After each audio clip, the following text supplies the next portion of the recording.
नमस्तेस्तु भगवन् विश्वेश्वराय महादेवाय त्र्यम्बकाय त्रिपुरान्तकाय त्रिकाग्निकालाय कालाग्निरुद्राय नीलकण्ठाय मृत्युञ्जयाय सर्वेश्वराय सदाशिवाय श्रीमान् महादेवाय नमः। ॐ नमः शम्भवाय च मयोभवाय च नमः शङ्कराय च मयस्कराय च नमः शिवाय च शिवतराय च।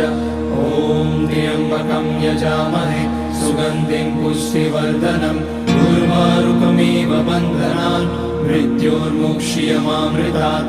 नागेन्द्रहाराय त्रिलोचनाय भस्माङ्गराय महेश्वराय नित्याय शुद्धाय दिगम्बराय तस्मै नकाराय नमः शिवाय।